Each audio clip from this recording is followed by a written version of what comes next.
Je rappelle le titre du sujet d'aujourd'hui, le langage corporel versus la séduction. Qu'est-ce qu'on a à tirer comme lien entre les deux? Bonjour Joël, bonjour Martine, bonjour Martine, bonjour Pierre-Olivier, bonjour Claire. Bon, il y a déjà quand même 22 personnes, c'est beaucoup pour quelqu'un qui a eu des problèmes techniques. Bonjour Olivier. Donc, pour rentrer dans le vif du sujet un peu. Bonjour Mélanie, bonjour Claude. Tabarnouche, il va y avoir du monde. C'est un sujet qui, je pense, était épicé, était chaud, qui est rarement, bonjour Pierre-Olivier aussi, qui est rarement aussi abordé, surtout dans le champ synergologique. Euh, Premièrement, je pense que les synergologues ne veulent pas nécessairement tomber dans le trop facile, l'application un peu médiatique de ça. Moi, j'ai décidé quand même de vous offrir quelques trucs intéressants là-dessus. D'abord, je voulais faire une petite parenthèse parce que ma conjointe me disait la semaine passée, salut Kevin, que mon langage, parfois, bonjour Ginette, ma blonde me disait, j'ai l'impression que tu lis des phrases des fois. Puis je lui expliquais que finalement, la moitié de l'auditoire était composée de Français de France. Donc, je dois constamment m'adapter parce que je veux leur offrir quand même à nos cousins français un langage qui est quand même adéquat. Puis si je parle uniquement en jargon québécois, ça se peut fort bien qu'ils comprennent pas la moitié des choses. Donc, j'essaie de m'adapter à ça. C'est ce qui fait que parfois les phrases sont étranges. Donc, allons-y de ce pas, parce que là, il y a quand même déjà 32 personnes. Allons-y directement pour les items corporels qui entrent dans le cadre de la séduction. Ce sont tous des items qui finalement font partie du langage corporel qui sont très souvent visibles dans un contexte de séduction. Bonjour Kathleen. Kathleen. Déjà à la base, avant même d'entrer dans les items, j'aimerais seulement dire que la séduction, en fait, ce n'est pas que la séduction amoureuse, sexuelle, de live.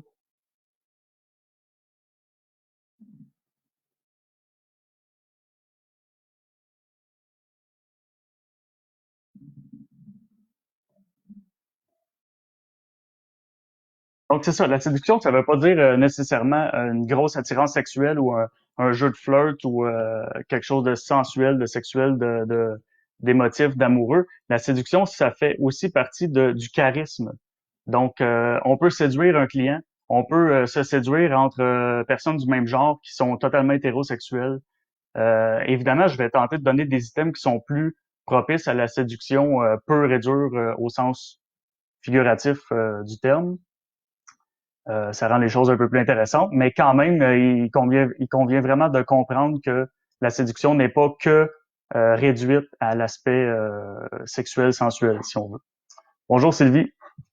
Donc, pour débuter, déjà à la base, parce que là, vous attendez vraiment les items concrets, je pense, euh, les mouvements dans les cheveux. Il y a plusieurs mouvements dans les cheveux qui font partie de la séduction, comme il y a des mouvements dans les cheveux qui ne font pas du tout partie de la séduction, même parfois c'est des signes de rejet. C'est super important de les déceler correctement.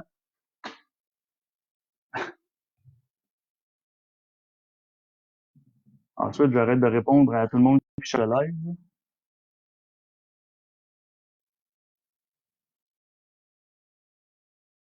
Bon, ceci dit, c'est ça, il y a plusieurs types de mouvements qu'on peut faire dans les cheveux. Il y a plusieurs aussi directions qu'on peut prendre. On peut utiliser une main plutôt qu'une autre. Je vais vous donner ceux qui sont vraiment liés directement à la séduction. Lorsque je fais quelque chose avec mes cheveux, j'étire une couette, peu importe ce que je fais comme mouvement avec mes cheveux, mais que ça va dans la direction, il y a vraiment beaucoup de personnes qui cherchent la live, là. Que ça va dans la direction avant à gauche. Donc vers vous, finalement. Parce que là, ce que vous voulez savoir, c'est pas tant quand vous vous séduisez, c'est quand l'autre vous séduit. Pour savoir un peu si la communication colle bien. Donc, lorsque je fais quelque chose avec mes cheveux qui va vers vous, évidemment, j'ai pas de cheveux, mais imaginons la scène, c'est plutôt typiquement féminin, mais ça peut arriver avec des gars aussi. Donc, il va vers vous, mais vers la gauche. Très, très, très important. Il y a une différence entre la gauche et la droite. Ce que ça veut dire, ça, c'est que c'est un désir lascif de communication. C'est quand même assez clair, là. Donc, la personne désire à ce moment-là communiquer de façon lascive. Pour les gens qui sont peut-être moins à l'affût de ce que ça veut dire la lascivité, en fait, c'est comme un peu entre la sensualité et la sexualité. Rappelez-vous un peu du film culte Dirty Dancing, qui en français est Danse lascive. On voit un peu où ça mène, là. Donc, je répète, en avant, vers vous, dans le fond, une couette qui est dirigée à la gauche, vers vous. C'est un désir de communication lascif. Ensuite, Marc-Claude qui me dit t'as pas de cheveux, ouais, effectivement. Ensuite, le même truc de direction, peu importe ce que je fais avec, lorsque la direction de mes cheveux va vers l'arrière à gauche, encore une fois, vers arrière à gauche, ça signifie que la personne veut échanger avec vous dans un environnement extérieur. C'est plutôt positif. Euh, Évidemment, ces items-là ne sont souvent pas seuls. Il y a souvent d'autres items pour corroborer ça. Mais quelqu'un qui veut échanger avec vous dans un environnement extérieur, c'est plutôt positif. C'est justement un peu, si on pourrait mettre une phrase là-dessus, ça te tente d'aller prendre un verre ailleurs dans un spot plus tranquille, tu sais. Ça pourrait être ça le- l'illustration. Pour ce qui est des cheveux, là, je me suis pris des notes parce qu'il y en a quand même pas mal. Pour ce qui est des cheveux, on est dans la séduction, c'est des mouvements qui sont plus lents, plus doux. Euh, Dès qu'il y a une tension musculaire dans les mains ou ailleurs dans le corps, c'est pas une émotion qui est positive habituellement. Donc, c'est des mouvements qui sont plus doux. Puis souvent, lorsque un mouvement est fait dans un cadre de séduction avec les cheveux, on voit la paume ou l'intérieur du poignet de l'individu. Donc, par exemple, comme ça, plutôt que comme ça. Donc là, on a deux directions, puis on a la lenteur, la lascivité un peu du mouvement, la douceur, puis on voit la paume ou non. Ça concerne les cheveux. Maintenant, salut Sébastien. Salut, c'est Sébastien et Marilyn. Euh, Maintenant, pour ce qui est des micro-caresses. Les micro-caresses, c'est lorsqu'on se caresse. Parfois, on se frotte comme ça, tranquillement. On peut se frotter un bras, on peut se frotter partout, finalement.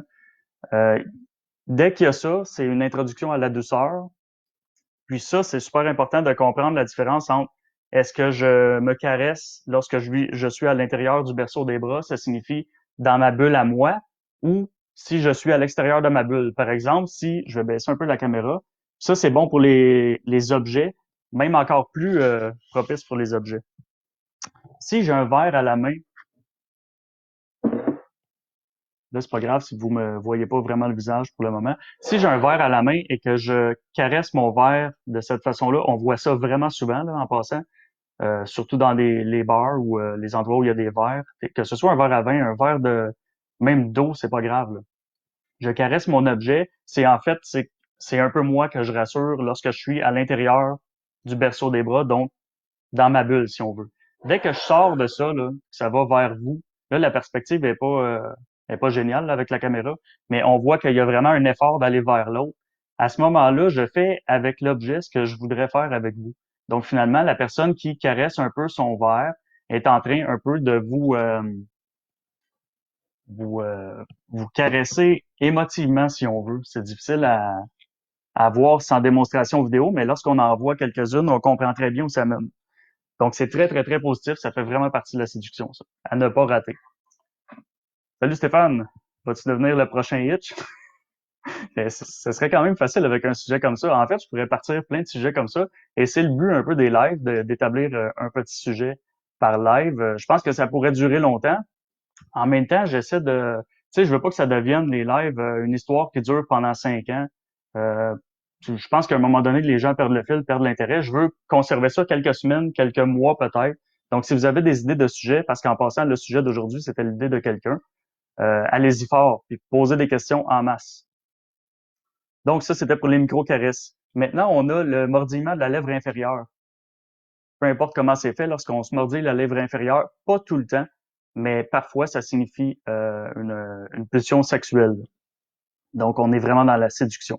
Maintenant, il y a des nouveaux travaux qui ont été proposés l'an dernier en synergologie qui, justement, approfondissaient les travaux qui avaient été faits sur les mordillements de lèvres. Puis on a conclu que finalement, souvent, ça pouvait être aussi une agressivité. Mais ça se retrouve quand même aussi souvent dans la pulsion sexuelle.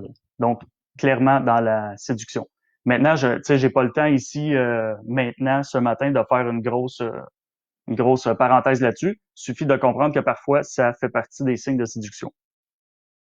On a aussi, bon, maintenant, ça non plus, je peux pas élaborer là-dessus, c'est fait en formation. Tout ça est fait en formation, en fait.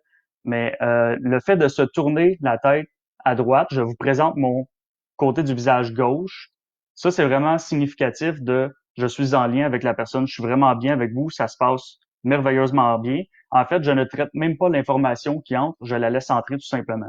Donc, j'ai même plus d'aspect critique à ce moment-là, je bois vos paroles, je suis extrêmement bien avec vous. Donc ça, c'est presque obligatoire dans la séduction, là, au moment T.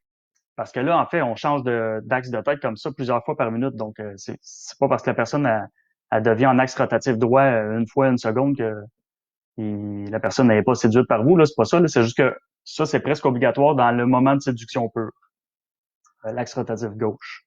Ensuite, on a, bon, ça, je peux pas tant entrer là-dedans, mais lorsque les items faciaux sont hypertoniques, donc il y a une contraction musculaire, qui sont positifs, donc les coins de ma bouche vont vers le haut et que les feuillets palpébraux ici sont bien dilatés, ce qui donne un peu un item, un visage de joie. Ça, évidemment, ça fait partie de la séduction, parce que si votre personne a des traits soit négatifs, soit neutres, c'est pas super séducteur. La personne n'est pas si charmée que ça. Pour rester dans le cadre des axes de tête, on a l'axe de tête qui penche à gauche, donc l'axe latéral gauche, finalement. Ça, c'est significatif d'abandon. Finalement, la personne est en pleine détente, il n'y a pas de résistance, elle est très, très, très bien avec vous. Donc là, si on combine l'axe de tête gauche plus l'axe rotatif gauche, mais ça va vraiment bien. La personne est en lien, puis est détendue. Steph, je te lis tantôt, mais allez-y. C'est comique quand même. Allez-y fort avec vos questions, je vais y répondre ensuite. Bon, un autre indice qui est vraiment flagrant, c'est en position assise, lorsque mon buste va vers l'autre. Finalement, c'est la position vraiment centrale, là. Je vais vers l'autre, je ne suis ni à droite ni à gauche, mais totalement au centre vers vous. Je suis très, très, très intéressé à vous en ce moment-là.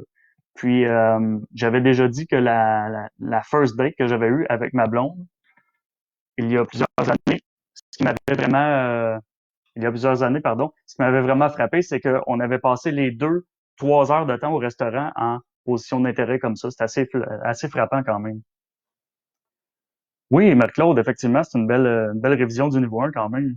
Mais il y a plus. Parce qu'en fait, ce que je présente là, je le présente dans un tout petit module bonus que j'offre au niveau 3 chez Synergo. Évidemment, les gens qui ont déjà vu le niveau 1, le niveau 2, ils ont déjà 5 jours finalement de formation dans le corps, comprennent vraiment mieux les notions et tout ce qu'il y a alentour. Mais là, on fait un topo vraiment rapide. C'est un bonus de bonus que je fais aujourd'hui finalement. Je ne peux pas parler de la voix, je l'avais noté, mais c'est trop complexe. C'est quelque chose que je pourrais enseigner un peu dans les formations au 3e niveau. Mais tu sais, je peux pas vulgariser ça de façon très, très, très rapide. Suffit de dire que la voix suit le corps et vice-versa. Puis, la voix ne doit jamais être tendue. La tension dans la voix, c'est négatif. Qu'est-ce qu'on entend par tension? C'est lorsque les mots sont saccadés, lorsqu'il y a des pauses entre chaque mot. Euh, Juste pour vous donner un exemple, là, si vous pensez à certaines langues, par exemple le russe, qui a beaucoup de consonnes, ça fait en sorte que ça sonne de façon plus tendue, plus saccadée. Ben, ça fait une langue froide. À l'oreille, on a l'impression que les gens sont presque toujours mécontents ou sont négatifs lorsqu'ils parlent, alors que c'est pas nécessairement le cas. Mais le fait d'avoir plusieurs consonnes, ça casse un peu la langue, la fluidité de la chose. Donc, si on veut rester dans la séduction, évidemment, ça prend euh, une absence de tension, une souplesse entre les mots. Donc ça, c'est minuscule parenthèse qu'on n'entrera pas trop creux là-dedans. Bon, une autre parenthèse que je peux pas faire, mais dont je vais parler, c'est la différence entre le vrai sourire et le faux sourire. Ça, c'est un sujet qui est tellement intéressant que je vais le faire dans 2 lives, en fait. Parce que le prochain live, le sujet que je pensais faire, c'était le décodage, la détection du mensonge. Si ça intéresse quelques personnes, ça va être assez fascinant aussi comme sujet. Mais le prochain sujet, ensuite, je pensais faire la différence entre le vrai et le faux sourire. Si vous avez d'autres sujets, soumettez-les moi. Donc, la différence entre un vrai et un faux sourire, évidemment, dans la séduction, ça prend tout son sens. Mais là, il y a trop d'items qu'on en parle ici à l'intérieur de 2-3 minutes et je veux pas faire un live qui s'étire sur 1 heure et demie non plus. Donc, sur ce, enchaînons. Dans la séduction, il y a aussi beaucoup de choses qu'on appelle des interventions fatigue. Fatigue, ça s'écrit P-H-A-T-I-Q-U-E. Qu'est-ce que ça signifie une intervention fatigue? C'est-à-dire que la personne ne pose pas nécessairement de questions, mais fait des interventions vocales, si on veut, fatigue. Qu'est-ce que ça donne, ça, en termes concrets? Imaginez-vous en situation de séduction, vous êtes sur une date ou whatever quoi, puis la personne lâche des choses comme ouais, hein? Mhm. Ah ouais. Ça, c'est des interventions fatigue. C'est signe que la communication coule extrêmement bien, puis que la personne est intéressée et est vraiment connectée avec vous, avec ce que vous dites. Dans la séduction, il y en a beaucoup de ça. Donc, si vous voyez ça, c'est un très bon signe. Bon, maintenant, si on veut entrer dans du concret qui fait mal, là, le concret dont on voulait vraiment euh, avoir accès, finalement, il y a des micro-démangeaisons. Il y en a deux particulièrement que je lis les commentaires ensuite, que j'ai noté. C'est la micro-démangeaison qu'on appelle de l'arc de Cupidon. C'est le truc dans la moustache entre le nez et la bouche. Le plus bas possible, c'est l'arc de Cupidon. Lorsque je gratte ça, c'est que j'ai une certaine excitation avec le rapport d'autorité que j'ai avec l'autre. C'est très, très, très typique de la séduction. Donc, se gratter, se micro-démanger rapidement l'arc de Cupidon, c'est dans la séduction. Un qui est encore pire que ça, c'est probablement l'item le plus révélateur, celui que vous allez aimer le plus, c'est se micro-démanger, se gratter en fait, la malléole interne gauche. Bon, là, pour les gens qui sont pas en anatomie, pardonnez-moi les jeans là aujourd'hui, je suis en mode confinement. Donc, la malléole interne, c'est la boule finalement qu'on a dans la cheville, sur la cheville, la boule interne à gauche.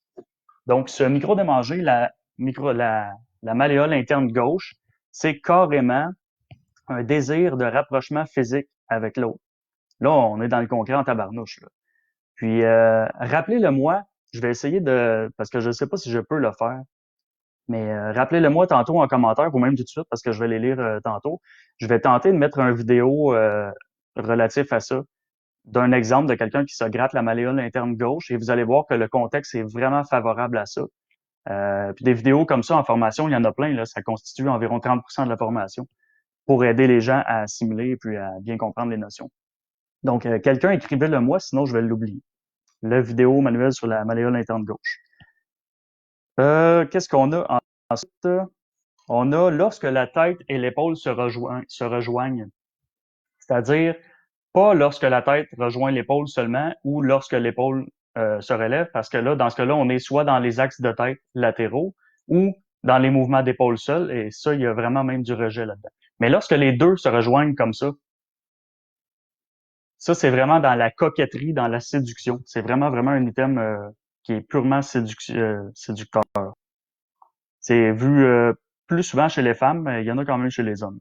Bon, sur ce, je vais quand même conseiller un livre qui existe, qui provient en plus du docteur Turchet, qui est Philippe Turchet, le créateur de la synergologie, que j'ai quand même bien aimé, Les codes inconscients de la séduction. Donc, pour les gens qui veulent se le procurer. Les codes inconscients de la séduction, bon, écoutez, c'est un livre qui date quand même de 2004. Il y a plusieurs notions là-dedans qui sont aujourd'hui obsolètes, mais c'est quand même un livre super intéressant. Puis il y a des notions qui sont quand même euh, aussi solides aujourd'hui. Donc, si ça vous intéresse, procurez-vous-le. Dans la séduction, ce qu'on voit aussi, c'est qu'il y a toujours plus d'autocontact de la main gauche. Ça veut dire que je me touche en quelque part sur mon corps plus souvent de la main gauche que de la main droite. Bon, je l'ai mis cet item-là. Je pense pas que c'est quelque chose que vous allez repérer super facilement, mais quand même, je l'ai mis parce que ça fait partie de la séduction. Il en reste quelques-uns, mais peu, parce qu'à un moment donné, on fait le tour. On peut pas non plus cibler des items qui sont purement dans la séduction et qui n'appartiennent à aucun autre champ. Un autre que je pourrais vous donner, ce serait, ben là, à ce moment-là, c'est pas lorsque vous voulez savoir si la personne est séduite, mais un conseil que je peux vous donner, c'est dans n'importe quel type de communication, lorsque la personne a la bouche ouverte, et puis ça, on s'en rend pas compte parce qu'on est habitué à toujours parler du tac au tac très, très, très rapidement. On est sur un mode réactif presque 24 heures sur 24. Puis ce qu'on se rend compte, c'est que souvent, on coupe la parole lorsqu'on nous porte attention.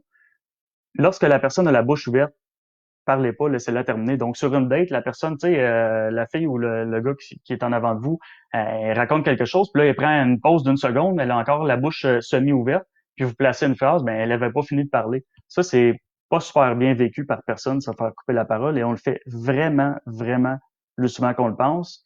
La plus grande preuve de ça, c'est que moi, qui est probablement beaucoup plus conscient que ça des autres, parce que la communication, c'est ma passion, puis ce système-là, je l'ai en tête tout le temps.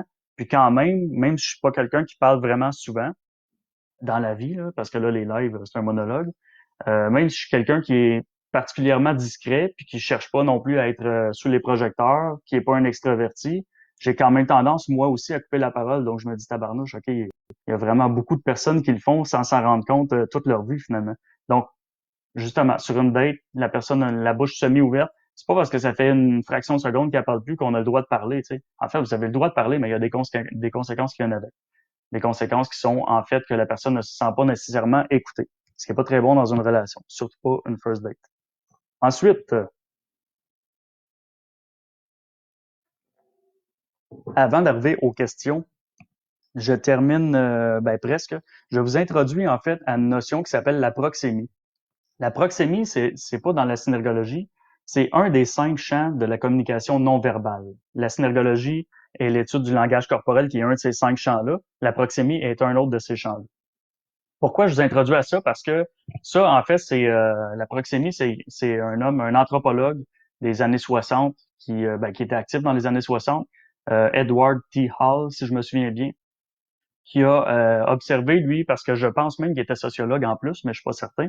Lui, il observait vraiment la distance physique que les individus avaient entre eux et le contexte qu'il y avait alentour. Ce qu'il a déterminé, c'est qu'il y avait 4 types de bulles ou de distances, puis 4 types d'attitudes mentales ou sociales qu'il allait avec, en relation sociale. Moi, je vais vous en donner deux, les deux qui sont un peu typiques de, justement, on veut savoir si la personne, est-ce qu'on est en mode séduction, amicale ou pas? Donc, le premier, c'est la zone intime. La zone intime, c'est ben là, en pouces, c'est de 0 à 20 pouces. Donc, 20 pouces, c'est quand même, c'est pas si long que ça, là. Donc, on est quand même très près de la personne. 20 pouces, c'est moins. Puis ça, c'est des approximatifs, là. Il n'y a pas de ligne imaginaire. Puis la bulle est différente pour chaque personne. Mais quand même, quand je parle du berceau des bras, c'est pas mal 20 pouces.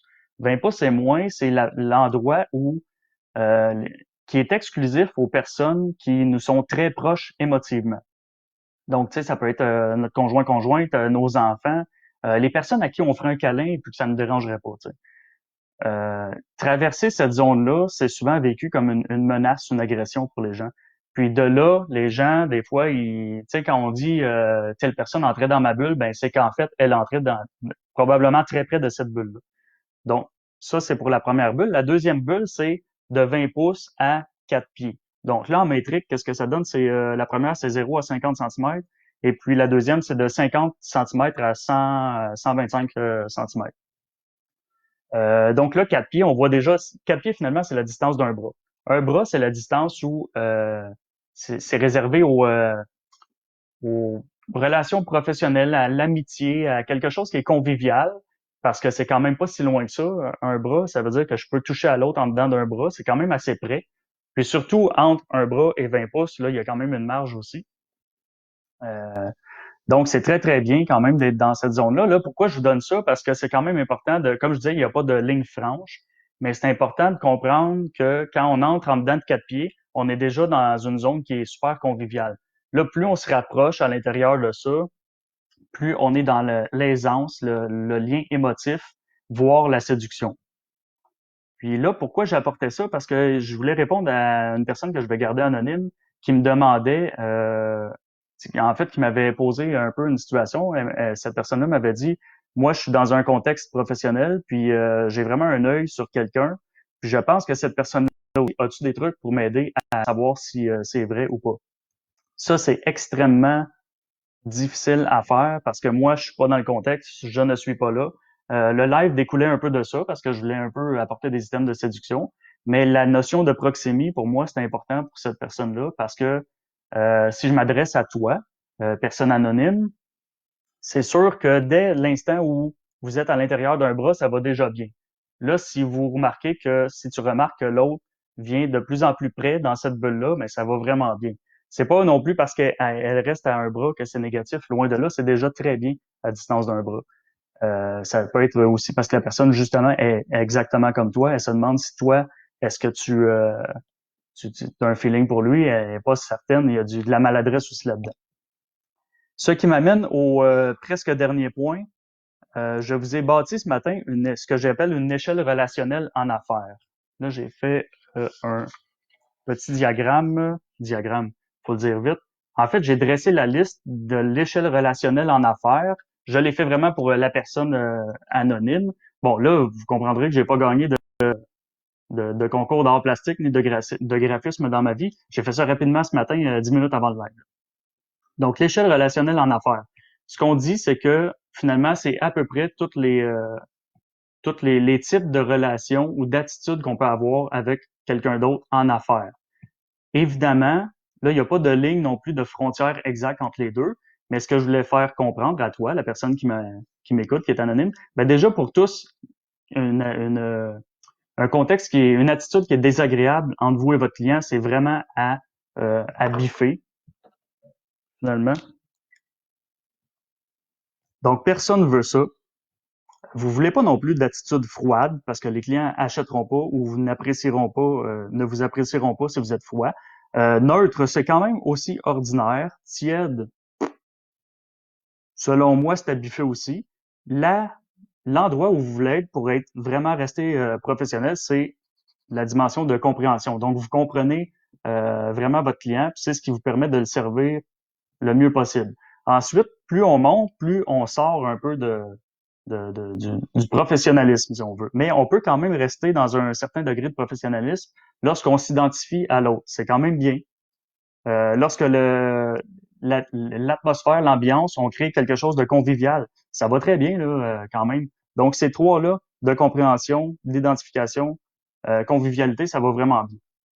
Là où toi, personne anonyme, tu te demandais si l'autre avait quelque chose envers toi, c'est lorsque vous commencez à sortir de la convivialité pour vous en aller vers quelque chose qui est chaleureux, très chaleureux et de séduction. De séduction, là, on n'en parlera pas parce que toi, personne anonyme qui m'écoute et qui voulait le savoir, de séduction, tu te poseras pas la question, ça va être en fait lorsque la personne va t'inviter à prendre un verre ou va te faire un compliment tellement flagrant que tu pourras pas le manquer.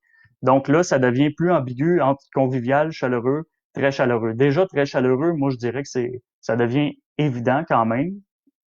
Tiens, on va même le barrer. De toute façon, pour tous les autres qui nous écoutent, vous voulez pas être là dans un lien professionnel, honnêtement, c'est un terrain glissant pour vrai, là, dépendamment de vos codes d'éthique et de déontologie. Donc, ce seraient les trois les plus professionnels. Puis là, ben, quand la conversation passe de conviviale à chaleureuse, pour toi, personne anonyme, ben, c'est un bel indice qui peut te faire comprendre que finalement, la personne a peut-être un intérêt qui est plus grand que tu pensais. S'il y a des gens qui sont intéressés d'avoir ce petit document Word très facile, écrivez-le moi, je vais le mettre en lien. Donc, ça conclut un peu l'échelle relationnelle en affaires. Puis je vais terminer avec trois petits points qui corroborent un peu le tout. Euh, Lorsqu'on touche quelqu'un, c'est qu'on est à l'aise avec. Ça vient un peu aussi dans le même truc que la proxémie.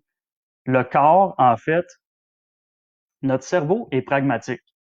Il ne peut, euh, il ne peut concevoir de rapprochement affectif s'il n'y a pas de rapprochement physique. Je me sentirai jamais proche de quelqu'un qui est de l'autre côté de la rue, qui doit me crier après pour, tu sais, on se sent pas proche comme ça. Donc, rapprochement physique égale rapprochement affectif et vice versa. Donc, on touche les personnes seulement avec qui on est très à l'aise et pour qui on a de l'intérêt. Euh, je- Si vous voulez vous en rendre compte par vous-même, jamais vous allez toucher quelqu'un qui vous est moindrement neutre ou voire désagréable. Ensuite, deuxième truc, c'est que on regarde toujours davantage ceux à qui on porte de l'attention. Plus on porte d'attention à quelqu'un, plus on le regarde. Donc, toi, personne anonyme, si tu te poses encore la question avec cette personne-là au travail, si tu remarques que cette personne-là te regarde davantage qu'elle regarde les autres, c'est déjà un signe presque indéniable. Puis, la dernière chose, c'est que probablement que cette personne-là, si elle est comme toi, elle se cherche des excuses bidons, des prétextes pour te parler. Donc, elle t'aborde avec des trucs qui, en fait, elle pourrait très bien se passer de ce genre de discussion-là, mais ça lui permet de pouvoir t'approcher, converser avec toi, et vice-versa. Donc, ça conclut les items, le langage corporel et la séduction. Puis, il faut comprendre aussi que tous ces items-là, ben là, il y en a vraiment quand même beaucoup.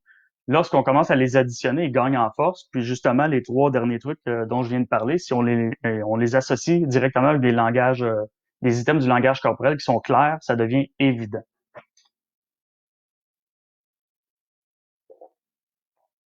Sur ce, moi, j'ai fait le tour de mes notes que j'avais prises. Je vais commencer à lire les questions. On va tomber dans le Q&A. Si vous avez des questions, ne vous gênez pas. Je vais faire toutes les questions qui ont été établies avant que je débute. Euh, mais allez fort, écrivez-en d'autres pendant que je les lis. Parce que premièrement, là, on tombe dans les périodes où c'est votre live finalement. Moi, chaque début de live, j'apporte un sujet, mais là, ça devient le vôtre après. Donc, c'est vos questions, c'est vous qui déterminez un peu la durée de ça, puis détermine surtout l'issue de ça. Bon, Marc-Claude qui m'écrivait, tu m'as challengé d'être là, j'y suis. Je sais pas pourquoi tu m'écris ça, Marc-Claude, mais ça me fait sourire. Hey, pour vrai, c'est apparemment que j'ai des sous-titres. Eh ben, j'ai peut-être cliqué sur une option sans le vouloir. Bon, c'est ça. J'arrive à Stéphane qui me disait au début du live, tu vas devenir le prochain Hitch. Oui, ça pourrait, mais c'est pas nécessairement mon but professionnel, là. Je suis en train de repenser à toutes les conversations que j'ai dernièrement, Stéphane. Oui, ça remet en cause quand même, hein, ça remet en doute. Adrien, salut Adrien, qui dit se toucher les cheveux, remettre sa mèche en place, peut-être un signe de séduction. Pas vraiment. Se toucher les cheveux, dans certains cas, comme j'ai nommé tantôt, oui, mais se replacer une mèche, en fait, c'est souvent derrière l'oreille qu'on voit. Là. Ça, c'est se recadrer dans la communication. Là, il y a une différence entre à droite et à gauche et les deux en même temps, mais c'est un recadrement, un repositionnement dans la conversation. Donc, c'est vraiment pas un item de séduction. Mais c'est pas négatif ni positif en soi, finalement. C'est que la personne prend un temps de recul pour se recadrer, finalement, dans ce qui est en train de se dire. Il y a aussi replacer une mèche dans le front. Ça, on voit ça vraiment souvent. Ça, c'est significatif de j'essuie une idée. Lorsque c'est fait de la façon dont on l'enseigne, là, parce que là, c'est pas vraiment ça prend quand même une formation pour ça. Mais oui, c'est essuyer une idée.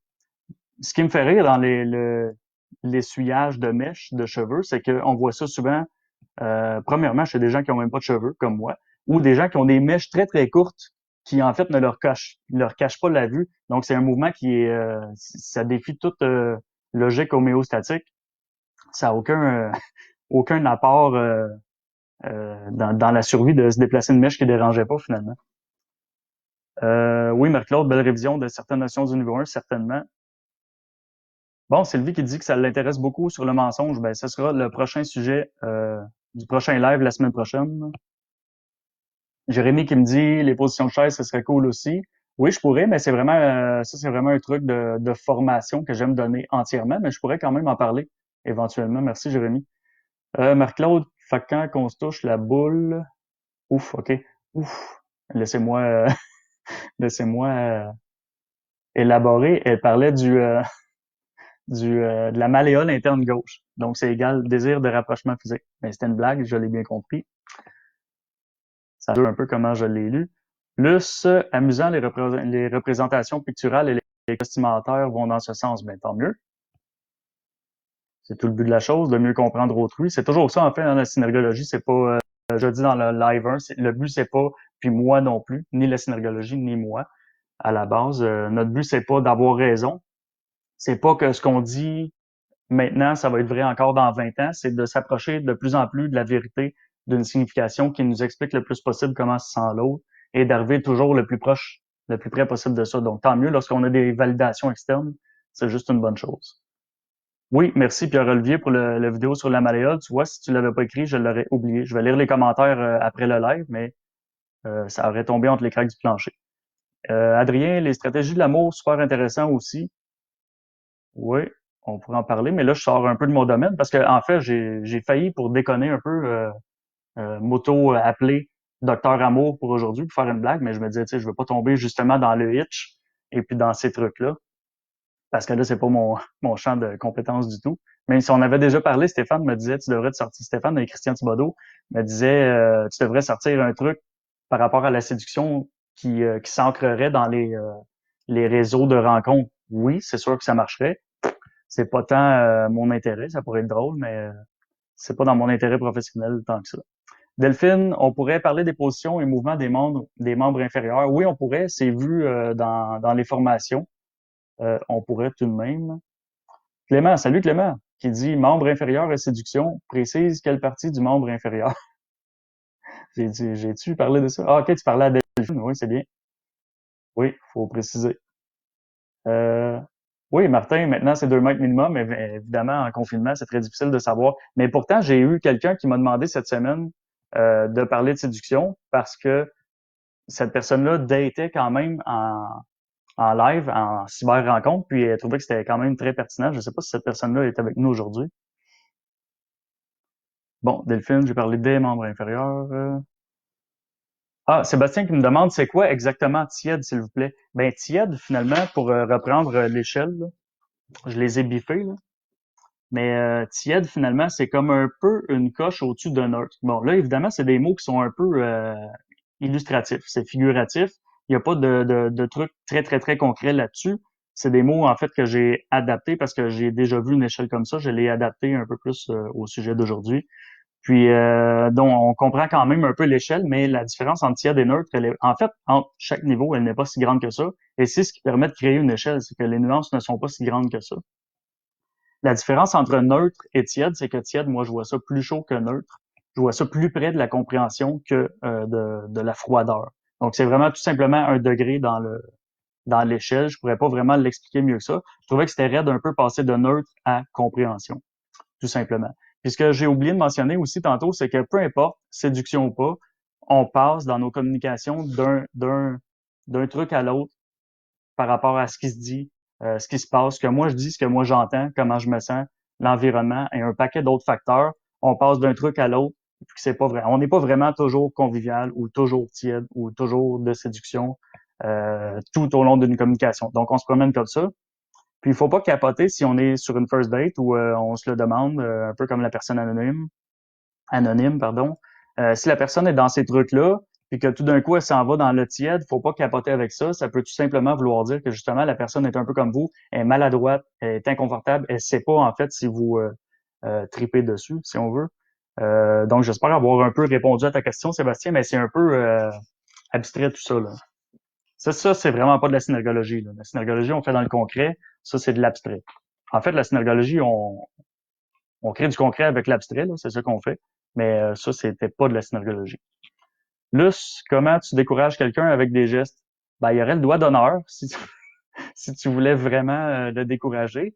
Mais tous les gestes qui sont négatifs, il y en a en tabarnouche. Là, je veux pas tomber dans l'autoconditionnement, le comportementalisme, mais le seul fait de se retirer dans sa chaise, de créer de l'espace avec, justement, lorsqu'on parle de la notion de proxémie, plus on crée une distance physique, plus on fait savoir à l'autre, en fait, que on le décourage, là, finalement.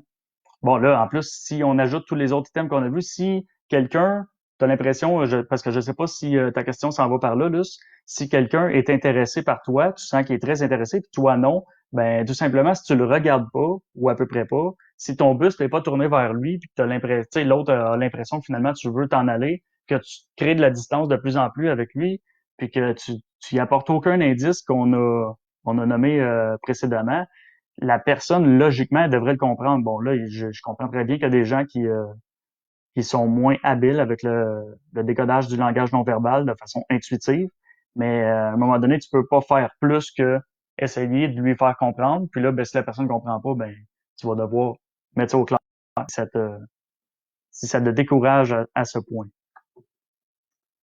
Euh, Patrick va aimer ta question, là, sans penser. Il va être sécure. Kate, mi-chaud, mi-froid, Sébastien. Oui, c'est un peu ça, Kate, merci. Avec le doigt du milieu, Jérémy, oui, effectivement. Donc, sauf si tu es masso, Marie-Claude, je sais pas de quoi tu parles, à quel moment tu as écrit ça.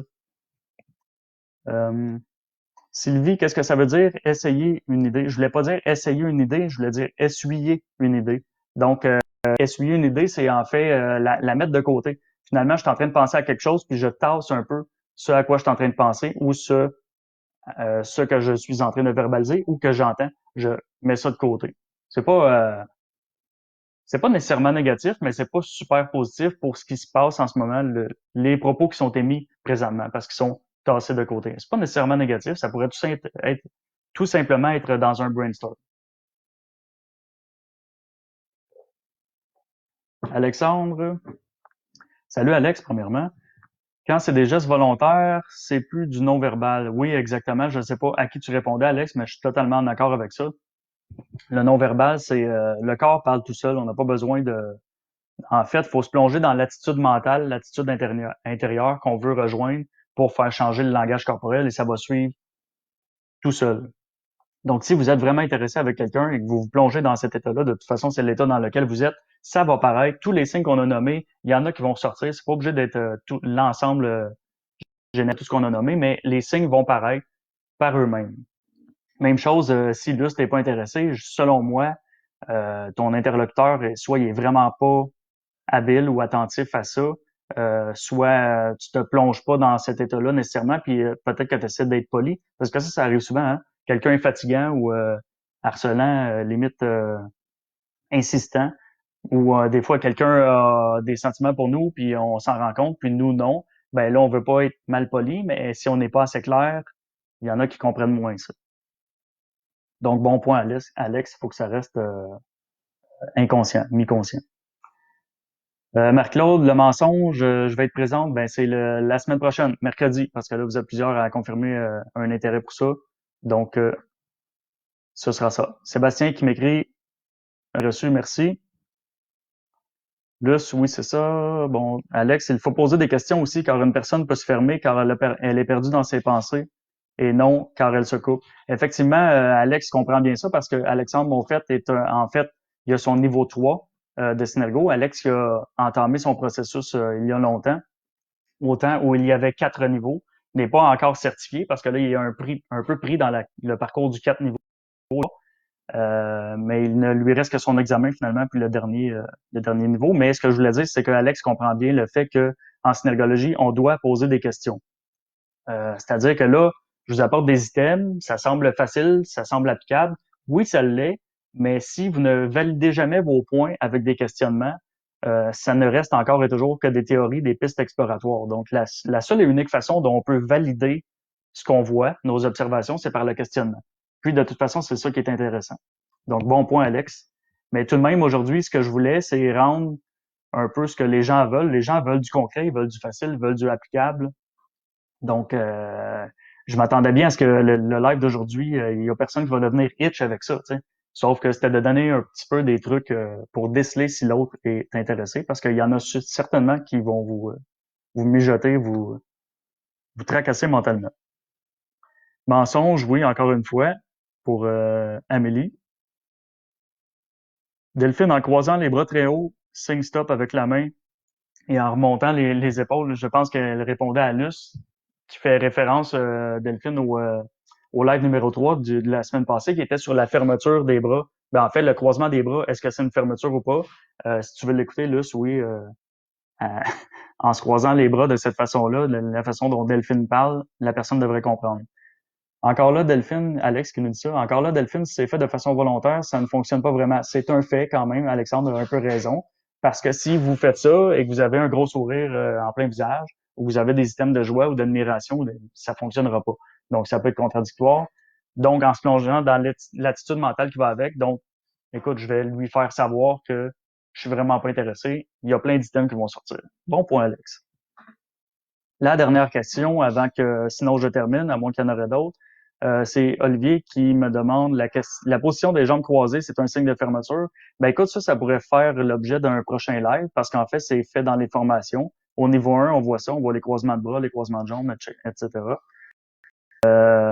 On fera pas ça aujourd'hui, mais c'est vu dans les formations. Mais ça pourrait être sinon un sujet d'un autre live. Faut comprendre aussi que le but des lives, là, c'est pas, tu sais, des sujets, j'en aurais à l'infini. J'adore ça, donner de la gratuité. Ça me fait plaisir. Je pense que les gens aiment ça. Mais c'est sûr que je dévoilerai pas non plus l'entièreté des formations ou du milieu synergologique au fur et à mesure de live de 45 minutes comme ça. Et je veux dire, à un moment donné, faut s'arrêter dans la gratuité. Mais il y a plusieurs sujets qu'on peut... Jusqu'à maintenant, presque à 100%, les sujets que j'ai abordés ne sont pas vus dans mes formations. Il y a quelques notions, tu sais, comme la notion de séduction que j'apporte là, je l'apporte en bonus au niveau 3, donc c'est pas nécessairement dans le parcours figé. Alex qui dit dans un extrême, si tu dates une nouvelle personne et elle se touche la malléole interne gauche quand vous parlez de sexe, mais la personne peut penser à son ex et non à toi. C'est vraiment contextuel et poser des questions primordiales. Alex a vraiment compris. Alex est imprégné de l'essence de Synergo. Il comprend vraiment tout le contexte qu'il y a alentour. Donc, il a raison de dire ça. C'est toujours contextuel, puis c'est ce qu'on apprend dans les formations. Maintenant, ça reste quand même un indice clair, mais oui, c'est sûr qu'il faut comprendre le contexte. Donc, merci Alex de me dire merci pour le live. Oui, j'avais pas avant de terminer, là, parce que là, il n'y a plus de questions. S'il y en a d'autres, je vais y répondre. Mais avant de terminer, sinon, je vais réitérer le fait qu'on offre le niveau 1 en ligne maintenant sur le lien que Nicolas Desjardins vient d'apposer chez Institut Neuroperformance parce que c'est eux qui hébergent mon niveau 1 de Synergo. Sinon, il reste toujours l'option d'aller voir sur Expertise 360, il y a un forfait d'une heure qui est à 50%, qui revient à 17 qui vous donne environ la moitié du niveau 1, ce qui vous permet de savoir si vous avez vraiment un intérêt ou pas. Les notions sont moins applicables, mais gros concret pendant 1 heure. Donc, sur ça, je n'ai plus de questions. Je n'ai plus de questions. Je vais mettre fin au live. Je vais apposer, revenez voir la vidéo de la malléole interne gauche. Je pense que vous allez aimer ça. Puis, on se voit la semaine prochaine, mercredi prochain, 10h, heure du Québec, 16h, heure de France, pour la détection du mensonge. Sur ce, je vais prendre 30 secondes pour vous remercier tous parce que là, j'ai vu pour une fois le nombre de participants qu'il y avait et on est monté à 60 quelques à un moment donné. C'est assez impressionnant, honnêtement, pour un 4e live, pour un truc que j'ai fait quand même pas à la va-vite, mais ça m'impressionne la participation. Donc, je vous remercie et on se voit la semaine prochaine. Merci de votre écoute et votre intérêt. Salut!